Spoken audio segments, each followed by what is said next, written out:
और कई केसेस से मैं कहूं तो आपको पूरा का पूरा पीडीएफ जारी कर दूंगा। क्या ये मीडिया को नहीं दिखता है? राष्ट्रीय मीडिया हो क्या? लोकल मीडिया अपना काम इतना बढ़िया से कर रहा है, यूट्यूबर अपना बढ़िया से काम कर रहा है, राष्ट्रीय मीडिया को नहीं दिख रहा? राष्ट्रीय मीडिया तो न्यूज लेता है हम लोगों को, लेकिन दिखाता नहीं है। क्यों नहीं दिखाता? अब क्यों नहीं दिखाता इसका कारण सभी समझ रहे हैं। पैसा खाता है, सीधा सी बात है। सभी समझ रहे हैं, मेरे मुंह से क्यों कहवाना था? जो आज दुख तकलीफ में है, हमारे बच्चों की शादियां रुकी हुई है, हमारे बच्चों का स्कूल का फीस नहीं भरा जा रहा है, हमारे बुजुर्ग जो किसान मजदूर जो अपना जीवन भर की कमाई MIS के रूप में इसमें रख दिए, 100 रुपए उनको नहीं दिया जा रहा है, और जो लोग कार्रवाई कर रहे हैं उनका लाखों लाख रुपए का भुगतान कर दिए हैं। लेकिन जिस तरह की तैयारी कर रहे हैं, आप मीडिया वाले हैं, इस बात को पूरी तरह से दिखाए।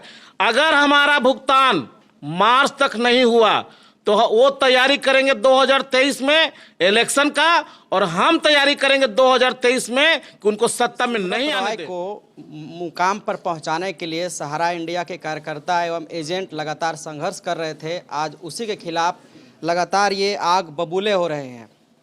देश की वर्तमान की मोदी सरकार पर लगातार करारा हमला किया जा रहा है, और ये कहा जा रहा है कि मोदी सरकार ने गरीबों का पैसा डकार लिया है और डकारने में सुब्रत राय की मदद कर रहे हैं। वैसे में आज चौपारण में भी इसकी आहट देखी जा रही है। जगह जगह पर लगातार सहारा इंडिया एजेंट प्रदर्शन कर रहे हैं, सरकार से अपनी मांग को रख रहे हैं कि जिन गरीबों का पैसा लगा हुआ है उन गरीबों का पैसा को सुब्रत राय रिटर्न करें। बाकायदा जागरूकता अभियान भी चलाया जा रहा है, पॉम्पलेट भी बांटा जा रहा है कि राष्ट्रीय मीडिया आखिरकार इस पर चुप क्यों है, ब्यूरोक्रेट्स आखिरकार चुप क्यों है, और कहीं ना कहीं मोदी सरकार की इसमें एक भूमिका के तौर पर रिप्रेजेंट करवाया जा रहा है। और ये वही एजेंट है जो सुब्रत राय को आज इस मुकाम पर पहुंचाए हैं, जिन पर हजारों केस होने के बावजूद आज भी सुब्रत राय पूरे आयासी के साथ ज़िंदगी जी रहा है। आज आप लोग प्रदर्शन कर रहे हैं, वही प्रदर्शनकारी पहले सुब्रत राय को मुकाम पर पहुंचाने के लिए दिन रात लगातार कड़ी मेहनत कर रहे थे, और आखिरकार आज फिर आपको उसके खिलाफ प्रदर्शन करने की क्या जरूरत पड़ रही है? देखिए, कारण यह है कि सुब्रत राय ने इस देश को 45 साल से जो जाल बिछाया था अपने बस में लेने का, उसमें वो कामयाब हो गया। इस देश के 70 करोड़ नागरिकों को अपना आर्थिक गुलाम बना लिया। 13 करोड़ अगर जमा करता है तो प्रत्येक जमाकर्ता के पीछे 5 परिवार भी पल रहे हैं। तो इसीलिए हम लोग बात करते हैं 13 पचे 65 करोड़, बाकी हमारे जो 12 लाख कार्यकर्ता थे उनका ही परिवार था, और ऑफिस का स्टाफ लेकर लगभग 70 करोड़ लोगों को आर्थिक गुलाम बनाया है। और इस आर्थिक गुलाम को बना करके जितना धन इन लोगों से वसूला गया, उस धन का मलाई जो है इन्होंने सत्ता पक्ष और विपक्ष सबको खिलाया। इसीलिए आज सबके जुबान पे खामोशी है, सब लोग चुप हैं और सब लोग इसको संरक्षण देने का काम कर रहे हैं। लेकिन 2014 में जब भारत की जो केंद्र वर्तमान की सरकार मोदी जी की है, उस समय भी आए थे और 2019 में भी आए थे, तो दोनों बार इन्होंने कहा था कि ना खाऊंगा ना खाने दूंगा, और मेरा 56 इंच का सीना है, जो भी गलत करेगा उसको पकड़ लूंगा। मैं इस देश का प्रधान सेवक हूँ, चौकीदार हूँ। इन नारों को क्या हुआ? क्यों पाल रहे हो सुब्रत राय को? सुब्रत राय क्या इस देश का है? सुब्रत राय के नाम पर इतना आज हजारों FIR है, फिर भी उनको गिरफ्तार पुलिस नहीं कर पाती है। इस देश के जितने भी पुलिस प्रशासन के लोग लखनऊ जाते हैं उन्हें गिरफ्तार करने के लिए, वहां वो फरार हो जाते हैं, और देश के केंद्रीय मंत्री राजनाथ सिंह के बगल में बैठ करके फोटो खिंचवाते हैं। वहां अखिलेश यादव जो वहां के पूर्व मुख्यमंत्री हैं, उनके बगल में बैठ करके फोटो सेशन करवाते हैं और लोगों को दिखाने और धमकाने का काम करते हैं कि मेरी पकड़ सत्ता तक दूर है, जितना कुछ करना है कर लो, हम पैसा नहीं देंगे। यही है ना? और फिर इनका साथ दे रही है वर्तमान केंद्र की सरकार। आखिर ऐसा क्यों हो रहा है? हजारों लाखों लाख पत्र दिए गए हैं इन्हें कि आप कार्रवाई करो, क्यों नहीं कार्रवाई करते हैं? एक व्यक्ति के नाम पर FIR हो जाता है, उसको घर में रहना मुश्किल हो जाता है। जिस व्यक्ति के नाम पर हजारों केस लगा हुआ है, वो खुलेआम घूम रहा है, अय्यासी कर रहा है, ठुमके लगा रहा है, बड़ी बड़ी सभाएं कर रहा है। और तो और व्यक्ति, पता नहीं इस देश का कौन सा ऐसा कानून है कि वो व्यक्ति 8 सालों से पेरोल पे घूम रहा है। पेरोल पे घूम रहा है। कौन सा ऐसा कानून है कि एक व्यक्ति को पेरोल पर घूमने के लिए आज खुला छूट दे दिया जाए? 8 साल तो अभी मोदी सरकार का चल रहा है। 8 साल तो मोदी सरकार जी। उसी समय से इनको पेरोल दिया गया। जब इनकी माता जी का निधन हुआ था, इनको पेरोल दिया गया। 2014 में ही पेरोल मिला था। उसके बाद से लगातार ये पेरोल पे हैं। कौन सा ऐसा कानून है? एक व्यक्ति जो सालों साल जेल में सड़ जाता है, साधारण अपराध में भी उसको पेरोल नहीं मिलता, और एक व्यक्ति जो आज करोड़ों अरबों लोगों को अपना आर्थिक गुलाम बना लिया है, उसको पेरोल पर 8 साल से रखे हो। क्या कारण है भैया? क्यों छूट दे रखे हो इतना? कारण क्या है? ये रिश्ता क्या कहलाता है इनका? क्यों नहीं कार्रवाई कर रहे हैं ये? आपको क्या कारण लगता है? हमारा कारण लगता है कि सीधे सीधे सत्ता इनके साथ मिली हुई है। माननीय नरेंद्र मोदी जी, कहना तो नहीं चाहिए लेकिन फिर भी कहना पड़ता है, क्योंकि हम लोग भी भाजपा समर्थक ही रहे हैं। हम लोग भी भाजपा को ही वोट दिए हैं। अभी नहीं है? नहीं, अभी भी हैं। वोट दिए हैं तो अभी तो दिए हैं, लेकिन जिस तरह की तैयारी कर रहे हैं, आप मीडिया वाले हैं, इस बात को पूरी तरह से दिखाए।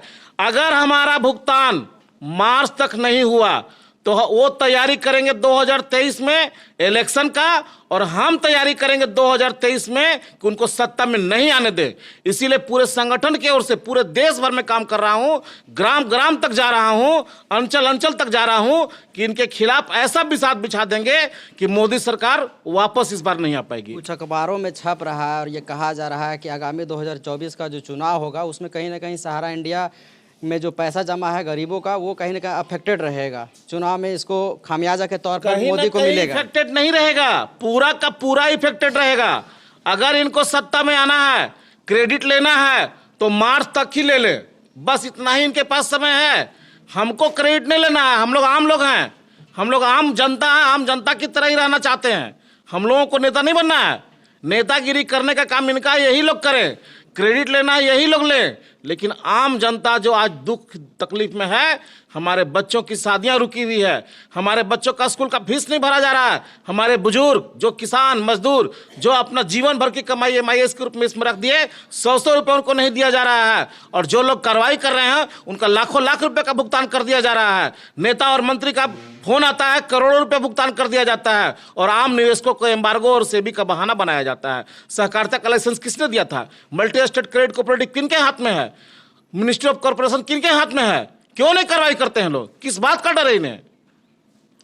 अच्छा, आप एक चीज़ कन्फ्यूज़न को क्लियर कीजिए, क्योंकि कई लोगों के दिमाग में यह कन्फ्यूज़न है। कुछ लोगों का कहना है कि एजेंट के द्वारा पैसा रख लिया गया है, और आपका कहना है कि सीधे ऊपर से सेटिंग है। जी नहीं। क्योंकि इसके बाद जब आप लड़ाई लड़िएगा तो बाकायदा जब आप लोग कार्यकर्ता हैं तो आप अपनी मांग को रख रहे हैं, क्योंकि आपको ग्रामीण स्तर से समस्याएँ हो रही है। लेकिन क्या जो पैसा जिसका जमा है और आप दोनों मिलकर के ये लड़ाई को नहीं लड़ सकते हैं? बिल्कुल लड़ रहे हैं।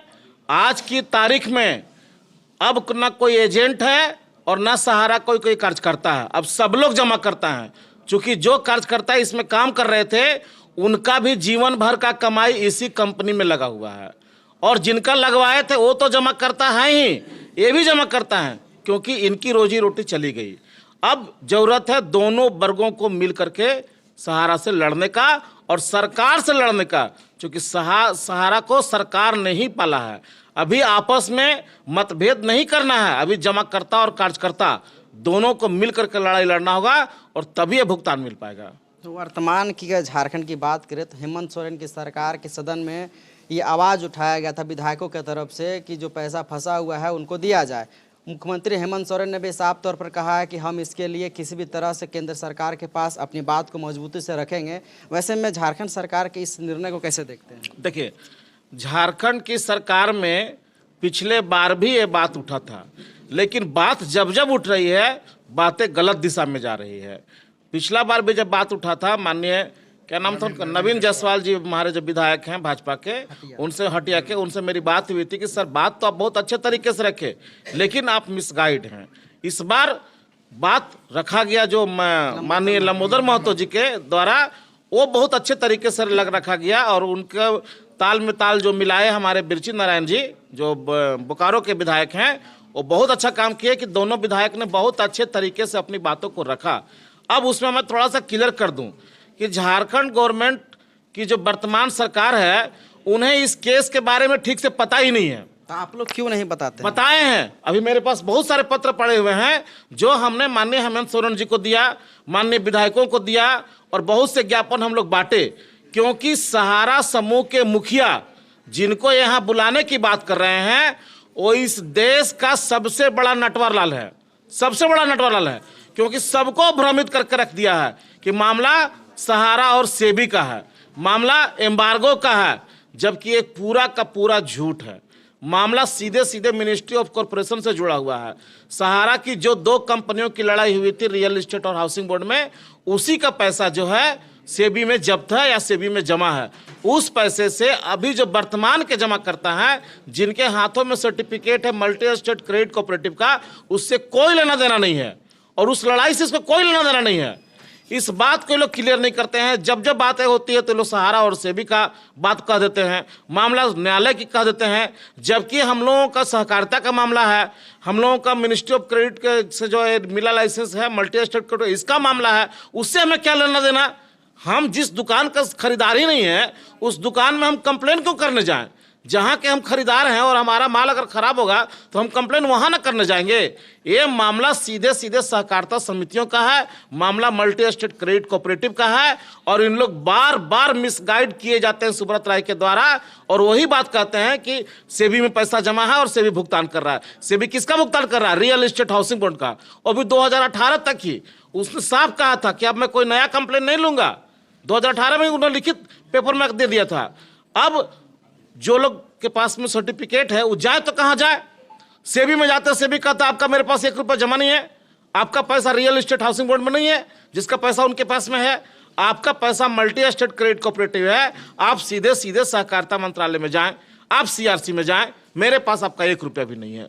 और ये लोग जबरदस्ती कहते हैं कि मेरा पैसा वहां है। आप लोग कह रहे हैं कि राष्ट्रीय मीडिया की चुप्पी है इस पर। जी, तमाम बड़े बड़े चैनलों पर सिर्फ और सिर्फ बहुत अच्छा सवाल उठाया। लगातार हिंदू मुस्लिम की बात कही जाती है, बिल्कुल लोगों को सही बात भ्रमित है। किया जाता है, लेकिन आज तक सहारा इंडिया में जो पैसा जमा हुआ है उस पर जो बड़े बड़े चैनल है उस पर क्यों नहीं बात उठ रहा है? एकदम बहुत सही बात आप कहे हैं, इसमें दो राय नहीं है। हम जो पंपलेट बनाए हैं उसमें इस बात का हम मेंशन भी खुलेआम आरोप लगाए हैं कि राष्ट्रीय मीडिया के खामोश क्यों है।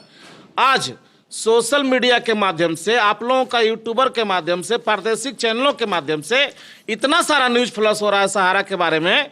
और तो और एक बात तो छूट ही गया, इस भुगतान की लड़ाई में हमारे बहुत सारे जमाकर्ता और कार्यकर्ता आत्महत्या तक कर ली है, जिनकी संख्या 1000 से ज्यादा है। आपको चाहिए तो मैं पीडीएफ आपको दे दूंगा, नाम ठिकाना सबका दे दूंगा, कौन कहां से आत्महत्या किया है, जिसमें कि झारखंड के भी लोग हैं। हमारी एक कृष्णा बहन अभी जमशेदपुर में 30 साल की थी, छोटे छोटे बच्चे हैं, उसने आत्महत्या कर लिया प्रेशर में आकर के। हमारा चिरकुंडा ब्रांच से एक लड़का आत्महत्या कर लिया, आपका गोमिया का गणेश नोनिया आत्महत्या कर लिया। और कई केसेस से मैं कहूं तो आपको पूरा का पूरा पीडीएफ जारी कर दूंगा। क्या ये मीडिया को नहीं दिखता है? राष्ट्रीय मीडिया को क्या? लोकल मीडिया अपना काम इतना बढ़िया से कर रहा है, यूट्यूबर अपना बढ़िया से काम कर रहा है, राष्ट्रीय मीडिया को नहीं दिख रहा। राष्ट्रीय मीडिया तो न्यूज लेता है हम लोगों को, लेकिन दिखाता नहीं है। क्यों नहीं दिखाता? अब क्यों नहीं दिखाता है इसका कारण सभी समझ रहे हैं, पैसा खाता है, सीधा सी बात है। सभी समझ रहे हैं। मेरे मुंह से क्यों कहवाना चाह रहे हैं, ये सभी समझ रहे हैं। एक हिंदू मुस्लिम का बात आ जाता है तो सुबह से लेकर शाम तक वही माला जपते रहते हैं। आप लोग का आवाज उठा रहा है अगर डिजिटल मीडिया, तो उस पर भी मोदी सरकार के कई सांसद कहते हैं कि इसको रेगुलेटिंग ढंग से चलाया जाए। इस पे कई लोग अफवाह फैलाते हैं, लेकिन जो सच्चाई सामने आता है, जो आज लगातार बड़े बड़े चैनलों में काम करने वाले पत्रकार, डिजिटल पत्रकार बने हुए लग रहा है कि राष्ट्रीय मीडिया गोदी मीडिया हो गई, इसीलिए तो लग रहा है। उसका पोल कौन खोल रहा है? उसका पोल तो हम लोग खोलना शुरू कर दिए ना कि राष्ट्रीय मीडिया खामोश क्यों है। 65 करोड़ नागरिक जहां छले गए हैं, जहां ठगे गए हैं, 1000 से ज्यादा लोग आत्महत्या किए हैं, क्या राष्ट्रीय मीडिया को पता नहीं है? राष्ट्रीय मीडिया के चैनल के दफ्तर में हमारे कई कार्यकर्ता वहां जाते हैं और बोलते हैं कि भैया हमारा न्यूज कवर करो, वो सीधे हाथ जोड़ लेते हैं कि हम आपका न्यूज नहीं दिखाएंगे। क्यों? अगर आप चौथे स्तंभ हो तो पूरे 65 करोड़ नागरिकों के लिए नहीं हो, केवल कुछ चंद लोगों के लिए ही हो। क्यों नहीं दिखा पा रहे हो न्यूज? क्या इस खामोशी का राज आखिर है क्या भाई? क्यों नहीं दिखा पा रहे हो? अच्छा, मूलतः अगर बात करें शॉर्ट में बताइएगा, क्या आपको लगता है कौन कौन इसके जिम्मेदार हैं? एकदम पॉइंट में बताइए। इसके जिम्मेवार इसको जनता समझे ताकि 24 में उसका सीधी सी बात है कि सहारा से अगर भुगतान नहीं होने का कारण अगर कोई जिम्मेवार है तो वर्तमान केंद्र की सरकार है, और उसके अलावा और कोई नहीं है। वही है, जिस दिन मोदी जी चाह जाएंगे, अमित शाह जी चाह जाएंगे, उसके दूसरे दिन से ही भुगतान हो जाएगा। प्रेजेंटेशन मैं बता दूंगा कैसे भुगतान होगा, और दिया है हमने लिख के उनको। जिस दिन वो चाह जाएंगे उस दिन भुगतान हो जाएगा, क्योंकि हम लोगों ने बार बार कहा कि हम अपना नेता माननीय आदरणीय प्रधानमंत्री श्री नरेंद्र मोदी जी को ही मानते हैं।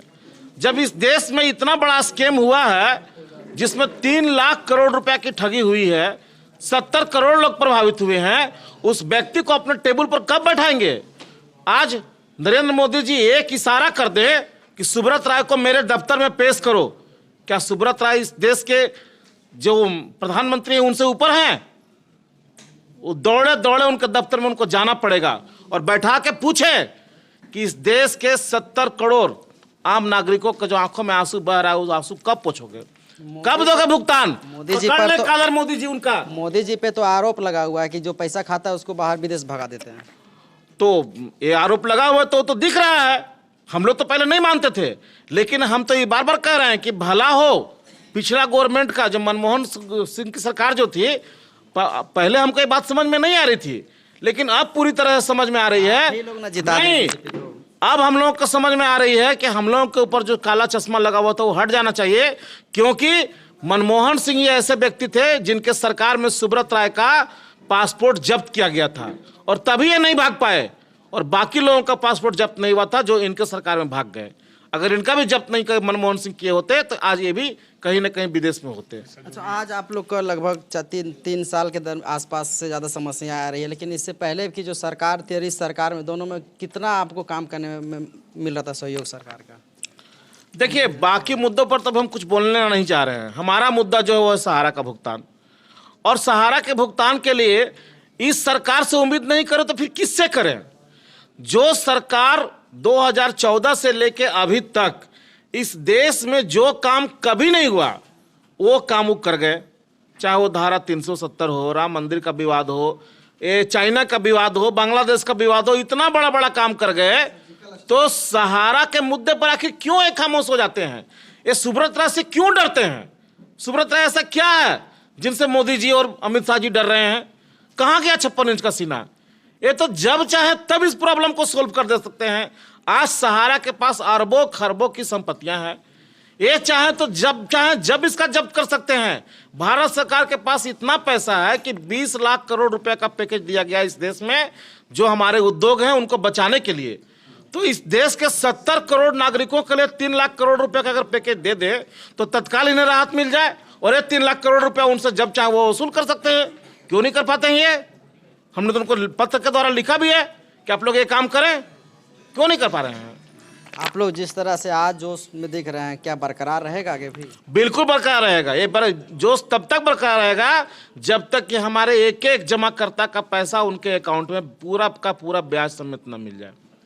चलिए, तो ये बातचीत करने के लिए शुक्रिया। और तमाम लोग जो है एक बार चाहेंगे, एक बार दिखाइए पूरा। कई लोग यहाँ पर आए हुए हैं और अपनी बात को रख रहे थे, और एक साथ कहीं ना कहीं अपनी बातों को रखने के साथ एकजुटता का परिचय देते हुए कह रहे थे कि जिस सुब्रत राय को हमने मुकाम पर पहुँचाया, आखिरकार उसे हम लोग अब नीचे घसीटेंगे, और कहीं ना कहीं जो पैसा फंसा हुआ है उन तमाम लोगों का जिम्मेदार, असली जिम्मेदार वर्तमान के प्रधानमंत्री नरेंद्र मोदी है।